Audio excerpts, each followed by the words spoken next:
eu, Carolina Carmo, Helena Gueiros, para a gente dar continuidade aos vídeos. O vídeo que a gente postou anteriormente falou de uma criança que já estava mais regulada, que estava no processo de alfabetização, e hoje vocês vão ver uma criança que acabou de chegar na escola, é o primeiro dia de aula dessa criança.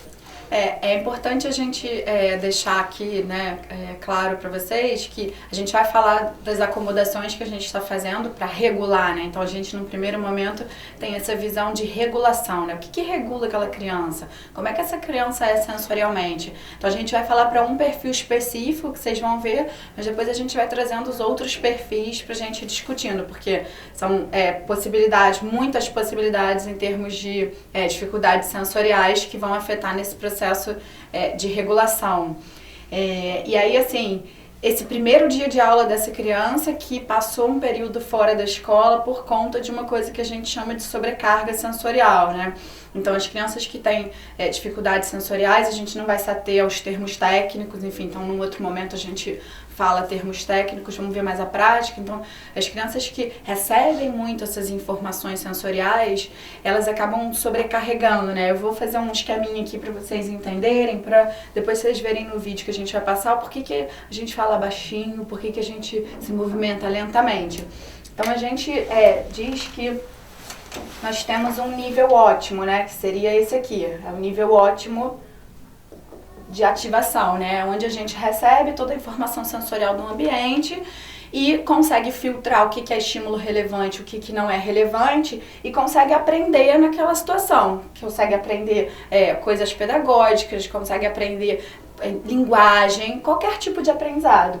E essa criança que a gente vai ver, ela é uma criança que um mínimo de estímulo para ela é muito, o que quer dizer que ela tem uma tendência a sempre sobrecarregar. Então, que é o que a gente chama de sobrecarga sensorial. Então, os estímulos vão vindo, não chegam no cérebro onde deveriam e lotam o cérebro de informação. E aí ele acaba tendo comportamentos de desregulação, que são comportamentos que podem ser agressivos algumas vezes, são comportamentos de choro, comportamentos de agitação, comportamentos de isolamento. Nesse vídeo especificamente, vocês vão ver pouquíssimo de sobrecarga, porque a gente já entendeu o processo dele, né, nesse primeiro dia, mas com uma leitura, com uma observação e um conhecimento até que a gente já tem prévio dele por conversa com os pais, que a gente, antes da criança entrar no colégio, a gente faz uma entrevista com os pais, então a gente já tem uma ideia do que a gente vai ver. É claro que isso dá uma variação, mas a gente já tem uma ideia, então a gente já chega preparado para aquela criança, né? Eu já sei que ele é mais sensível auditivamente, que o pai já me disse na entrevista. Eu não vou chegar gritando, vou chegar falando baixinho, para evitar essa sobrecarga sensorial. Agora então a gente vai assistir ao vídeo e aí a gente vai comentando a respeito da cena que vocês vão ver agora. Vamos ver. Assim? Todo mundo junto, Lucas. Aí, será que ele quer fazer o Carol? Carol? Carol. Cadê outra Carol? Oi. Carol. Oi. Duas Carol. Oi. Oi. Vão derrubar? Vão derrubar?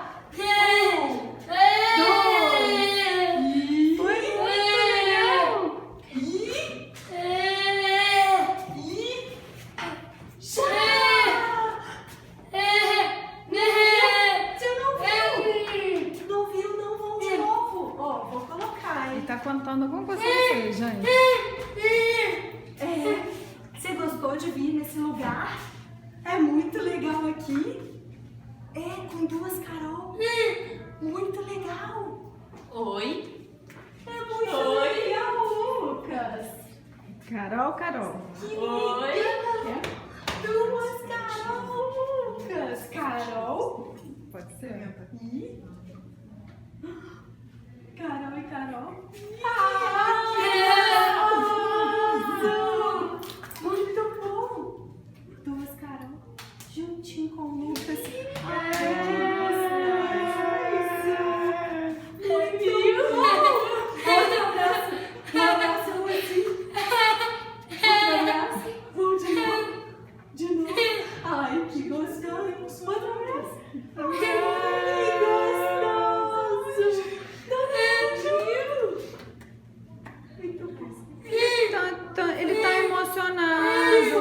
Você tá é choro de feliz. Choro de feliz de ver a gente. Que gostoso, Lucas. Todo mundo ama o Lucas. Muito bom. A gente quer você aqui, tá bom? É. A gente quer você aqui. É bom você vir. Então, como vocês viram, a gente está num lugar que é um lugar diferenciado dentro do colégio. Vocês veem que ele não está dentro da sala de aula que ele vai ser incluído, porque é o primeiro dia dele e ele, com todas as questões que a Helena falou dele, tá um tempo fora da escola. Então, a gente tem que levar ele para esse lugar, para ele poder entender o ambiente que ele tá, entender que ele foi para a escola, entender que são pessoas diferentes. Então, só depois desse momento de acolhimento dessa criança é que a gente vai incluir na sala de aula, porque ele num primeiro dia não está preparado para encontrar com um monte de crianças que já tem uma rotina de sala de aula. Então, a gente tem esse espaço onde aí nesse dia, né, tava a Helena, tava uma mediadora para poder fazer esse entrosamento dele de novo dentro da escola. Aí, assim, eu acho uma coisa interessante a gente colocar, né? Hoje, que eu já falei em outros vídeos sobre isso, hoje nós temos esse espaço aqui no Colégio Redentor. Então, a gente tem essa sala que eu posso fazer todo um processo de regulação da criança e de engajamento que a gente vai também falar em relação a isso, da importância disso no processo de regulação da criança também. Mas a gente não teve isso e muita gente não tem, né? Então, assim, é importante pensar que também que quem não tem esse espaço pode fazer esse trabalho. Então, vamos pensar assim, eu não tenho tanta gente para entender e regular essa criança no primeiro momento. Pode ser uma pessoa só, pode ser ou a professora auxiliar da turma ou a mediadora, caso a criança tenha mediadora, que no caso dele é importante, e no caso de muitas crianças, né, dentro do espectro, a mediadora é fundamental para esse processo de regulação.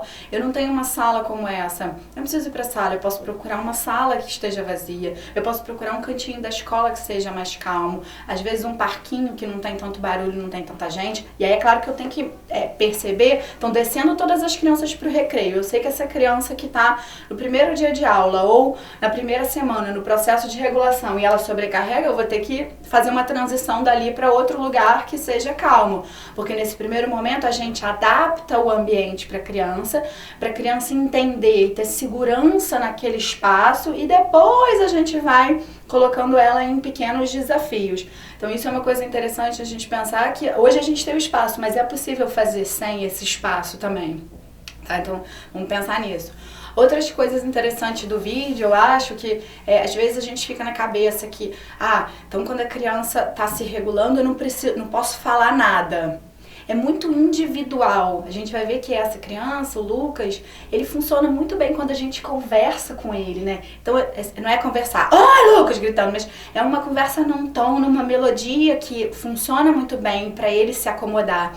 E ele é uma criança que entende tudo que a gente fala, mas motoramente é difícil para ele se comunicar. Então, quando a gente conversa com ele dá a sensação de que ele está sendo entendido daquilo tudo, né? Que ele tá porque, na verdade, a gente faz o papel tanto do emissor quanto do receptor.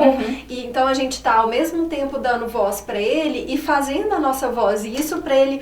Nossa, isso faz sentido para mim, é isso que está acontecendo, né? Então, dar a voz para a criança e também ser a voz, porque senão fica uma comunicação falha, né? Ele tem que entender que posição que ele tá. E aí, então a gente tem que ter na cabeça que o que a gente faz para uma criança, novamente, né, não é o para outra. Então, para essa criança, é bom você falar continuamente das coisas que ele está sentindo, que ele está demonstrando. Para uma outra, talvez você tenha que ficar de boca calada. Então, é isso que a gente tem que fazer, é uma leitura dessa criança num primeiro momento. Então, quando a criança chegou na escola e está desorganizada, está desregulada, a gente vai pensar em regulação. O que eu vou fazer? Eu vou observar a criança e ver o que eu vou fazer para ajudar ela a se regular. Falar, explicar as coisas que estão acontecendo, usar o colo. A gente vai ver depois, acho que nesse vídeo tem um pouquinho só de suporte corporal, mas no próximo vocês vão ver ele no colo. O colo tem uma questão aí meio tipo não pode colo, pode colo. E aí depois que a gente vê o outro vídeo, a gente discute um pouquinho. E também duas coisas, na verdade. Quando a Helena fala de ficar de boca calada, é ficar de boca calada, mas o meu olho fala, a minha expressão facial fala, o jeito que eu coloco o meu corpo também fala, né? Então a gente tá em silêncio, mas existem outras formas de comunicação. E às vezes até mais efetiva, né, do que a própria fala. E a outra coisa que a Helena tá falando do colo, e às vezes não só o colo, a gente já viu muitos artigos publicados que é exatamente o apoio dorsal, então, ou na parede, ou no canto, ou o próprio encosto da cadeira, ou como ela disse, o colo, que conforta a criança dentro de um espaço, ela se limita nesse espaço e aí ela fica preparada para ter a aprendizagem, porque ela já está estabilizada por causa desse apoio dorsal. Uma coisa interessante também que eu fico pensando que vocês podem estar pensando. E aí alguém pode ter pensado assim, mas então a criança vai precisar de colo, de apoio o tempo inteiro? Vai precisar ficar nessa sala o tempo inteiro? Não. O processo é o seguinte, a criança chegou, você dá um ambiente favorável para ela, em termos sensoriais e de acomodações posturais e do que ela precisar, acomodações emocionais, porque o Lucas, por exemplo, precisa muito dessa questão emocional, afetiva, para se regular. E aos poucos você vai inserindo ele nos desafios. Vocês vão ver que no próximo vídeo, no mesmo dia, já tem uma outra criança que entrou na sala. E aí a gente aceita essa criança, pra gente já começar a mostrar pra ele que a escola não é só ele com adulto, tem criança. Só que eu não vou colocar ele no meio de uma sala com 15 crianças, entrou uma, depois entraram 2, e aí depois eu consigo colocar ele num grupo com 15, mas é um processo, e conforme ele vai ficando mais regulado sensorialmente, ele vai precisando de menos adaptação, né? E aí a gente vai seguindo nesse processo para não desorganizar tudo. E o que a Helena falou desse suporte emocional, então ali a gente já leu o sinal dele, que ele ficou emocionado e vocês viram que ele se emocionou, e aí a gente dá a voz para ele. A gente quer você aqui, né? Esse lugar é seu, agora você tem um espaço que você vai vir para aprender coisas diferentes. Então a gente lê o sinal da criança e ao mesmo tempo dá o retorno para ela que ela tá aceita naquele lugar, que aquele lugar vai ser bom para ela. Então isso também é bem importante. E aí, assim, a gente dispor, né, desse tempo para estreitar os vínculos afetivos da criança com as pessoas do espaço, com o próprio, né, a criança se organizar no próprio espaço é muito importante. E pra gente entender que isso é funcional, porque às vezes a gente pode ficar na cabeça, mas então vocês estão só, tipo, abraçando ele, seguindo a comunicação dele gestual, mas e cadê o conteúdo? Pra eu chegar lá na frente no conteúdo, eu primeiro preciso pensar nessa parte de regulação, que é a base, né? Então, a regulação tá aqui, o conteúdo pedagógico tá aqui. Então a gente tem que estabelecer essas metas, né? Então a minha primeira meta é regulação, vínculo afetivo. Sim, a gente vai dispor desse tempo. E a gente não tá perdendo tempo porque tá dentro do nosso objetivo com essa criança. Depois eu vou passar por uma resolução de problema, depois eu vou passar por um pensamento mais complexo. E exatamente por isso tem o planejamento de desenvolvimento individual. Então, eu sei que ele tem que alcançar os objetivos da série, mas ele só vai alcançar se ele tiver isso. Então, por isso que é individual, é plano de desenvolvimento individual, PDI. Para ele, o objetivo inicial é regulação. Enquanto ele não tiver regulado, eu não posso oferecer uma outra estratégia para ele. E se às vezes, naquele primeiro semestre de aula, que ele precisar de uma pontuação, a pontuação dele vai ser de regulação. Ele alcançou o objetivo de ficar regulado, independentemente de ser ligar pontos ou de conseguir fazer um caminho, né? Então a gente tem que primeiro respeitar os níveis de desenvolvimento individual para depois a gente pensar naquilo que é mais elaborado, que exige mais da cognição. Se ele não tiver isso, ele não vai conseguir fazer tarefa nenhuma. E aí é interessante que pro próprio Lucas, na semana passada, a mediadora dele já falou que já conseguiu inserir ele no grupo para lanchar com os amigos, já conseguiu inserir ele no grupo para educação física, que é um ambiente que tem muita informação sensorial.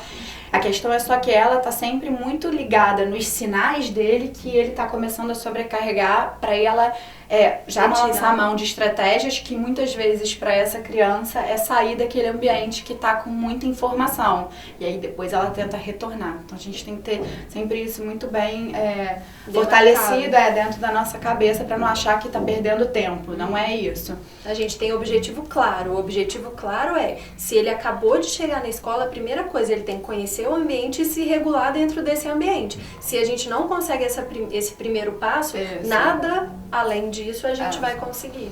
E aí, vamos ver então o próximo vídeo, que é ele já com uma outra criança. Vocês já vão ver que existe uma mudança no comportamento, assim, nada exagerado, ele não tá sobrecarregado, mas já existe uma mudança e aí a gente vai discutir essas mudanças. Vamos contar pra ele? Dani, a gente tá brincando de beijo. Assim, ó. Ó, a brincadeira é assim, Dani, vem brincar com você de beijo, ó. Aí, ó, tem um beijo, tem um que é assim, Dani. Ó, todo mundo bate na barriga. Bate na barriga.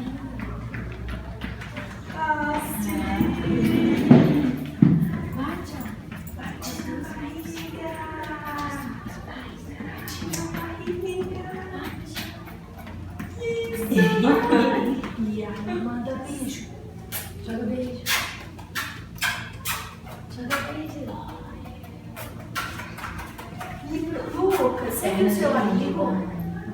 Viu? Ah, seu amigo. Somos amigos. E agora a gente vai bater na barriga? Dani, vamos. Lucas. Ah, Cabelo gostava muito de música, ainda gosta? Gosto. Ô, Dani, você quer mostrar a música da cabeça? Lucas? Quer? Fazer? Vamos? Vamos? Vamos? Cabeça, ombro, joelho e pé, joelho e pé. Cabeça, ombro, joelho e pé, joelho e pé. Olhos, ouvidos, boca e nariz. Cabeça, ombro, joelho e pé, joelho e pé. Agora eu tô... Então, primeira coisa interessante desse vídeo é que quando o Dani entra na sala, eu na mesma hora explico pro Dani o que tá acontecendo. Porque se ele não entender, ele vai sair. A gente quer que ele fique, a gente quer começar a dar esses desafios pro Lucas. Isso é no mesmo dia. Aí ele chegou, ficou quase uma hora só com a gente, e aí depois o Dani bateu na porta e a gente convidou ele. Eu expliquei para ele o que estava acontecendo, ele veio e sentou. Uma outra coisa legal também, o Dani não precisa de colo nem de suporte, ele já precisou de suporte sensorial para se manter sentado desse jeito que vocês viram. Hoje ele não precisa mais, o Lucas acabou de entrar e precisa disso. Eu acho uma outra coisa também pra gente refletir em relação ao colo, que tem crianças, e esse especificamente, ele não funciona bem com encosto de parede, nem com puff, ele funciona no colo. E aí se a gente pensar o que tem o colo, tem toda a informação corporal que a gente dá pra criança, que pra ele falta, o mapeamento corporal dele ainda não tá completo por conta das respostas proprioceptivas, musculares. E então o colo dá isso pra ele. Só que não é só isso. Quando ele senta no meu colo, ele sente o calor do meu corpo, ele sente a minha respiração, ele sente todo o processo de vínculo afetivo, ele escuta a minha voz de uma outra forma que tá perto dele. Então às vezes as crianças realmente preferem o colo. A gente não vai dar colo pra elas o ano inteiro, a gente quer que ela consiga ter autonomia, que ela consiga se regular sozinha. Mas é uma coisa pra gente refletir o porquê que o colo é tão regulador para certas crianças e pro Lucas é. Então acho que a primeira coisa importante do vídeo foi isso.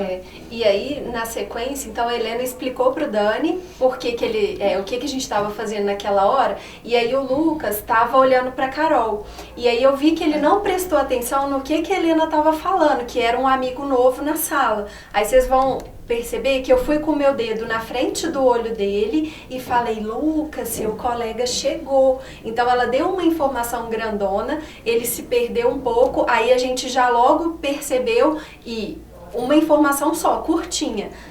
dando o apoio para ele poder seguir com o dedo, ó, seu colega chegou. E aí ele viu o Dani lá, né? E aí ele percebeu que tinha um colega novo na sala. E acabou se desregulando, né? Ele não estava completamente desregulado, porque ele deu um sinal, né? Que foi puxou o cabelo da Carol, que é a pessoa que estava do lado dele. O que é isso? Isso é um sinal pra gente de...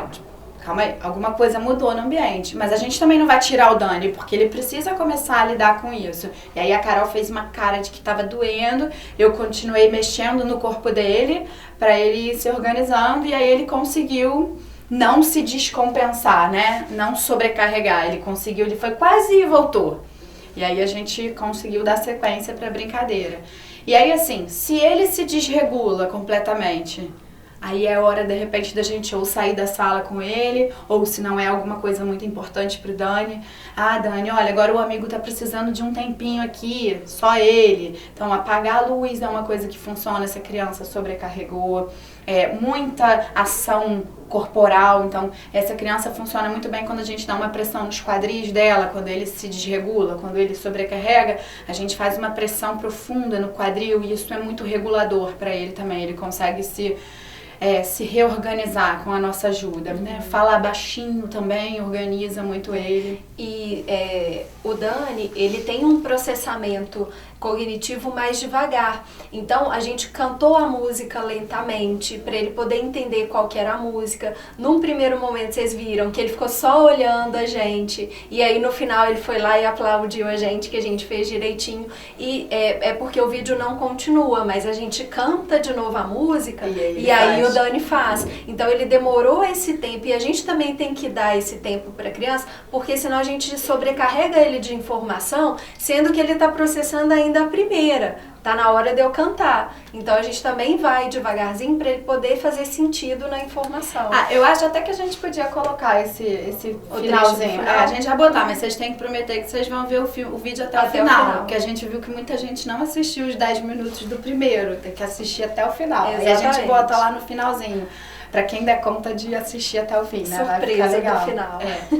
E aí, assim, uma outra coisa importante a gente pensar é em relação a essa leitura dos sinais, né? E da disponibilidade que a gente tem pra entender que um puxão de cabelo, na verdade, ele não é que a criança quer me agredir, que a criança não gosta de mim. É que é a forma como ele tem pra ou tentar se organizar, então puxa o cabelo que eu vou tentar me organizar, ou até pra comunicar que aquela pessoa que entrou, eu não sei como lidar com ela. Então a gente tem que entender isso como uma leitura de sinais pra gente poder ajudar a criança. E aí, assim, no próximo vídeo da próxima semana, a gente vai falar um pouco sobre como é que a gente lida com isso, porque ele não vai ficar puxando o nosso cabelo, não é essa a ideia. Mas primeiro a gente precisa entender que isso é um sinal comunicativo de alguma coisa, de sobrecarga ou de que eu não tô gostando de alguma coisa e tô mostrando pra vocês, né? Então acho que... E outra coisa importante, eu não sei se vocês perceberam, mas tem uma hora que a Helena fala assim: eu acho que ele gosta muito de música, é isso mesmo? E aí ela tava perguntando pra babá. Então a gente também adotar essa postura de ter a pessoa que mais convive com a criança, que mais convive assim, que tem a possibilidade de acompanhar o primeiro dia de aula da criança é muito importante, porque a gente não sabe muito dele. Então essa pessoa vai dar pista pra gente. Ele gosta de música? Gosta. Então tá bom, então vamos lá, vamos cantar. Porque a gente entender e errar menos, acertar mais. Então essa pessoa pode facilitar pra gente também o que a gente vai propor de atividade. E outra coisa, vocês perceberam que a gente não tem nada de material, né? Então a gente está usando o nosso corpo, a gente está usando o contato entre as pessoas, porque também uma coisa que a gente é bem questionado, a gente não tem material, o que a gente faz? A gente faz isso, a gente faz música, a gente faz correr, a gente faz parar, a gente faz outras coisas que não precisam de material. Isso. É muito mais material humano, né? Então é isso, mais uma vez a gente vai dizer pra vocês, pra fazer o like aqui, Gostei. Apertar o like, o gostei, e aí vão mandando as perguntas, conforme a gente for conseguindo a gente vai respondendo, e daqui a pouco tem outro vídeo. Nos vemos na próxima. Obrigada. Barriga e pé, Olha isso, diferente. olhos, ouvidos, boca e nariz, cabeça, ombro, barriga e pé, Viu esse da barriga? Mas De novo. Vai, cabeça, ombro, barriga e pé. Barriga e pé. Cabeça, ombro, barriga e pé. Barriga e pé. Olhos, ouvidos, boca e nariz. Cabeça, ombro, barriga e pé. Barriga e pé.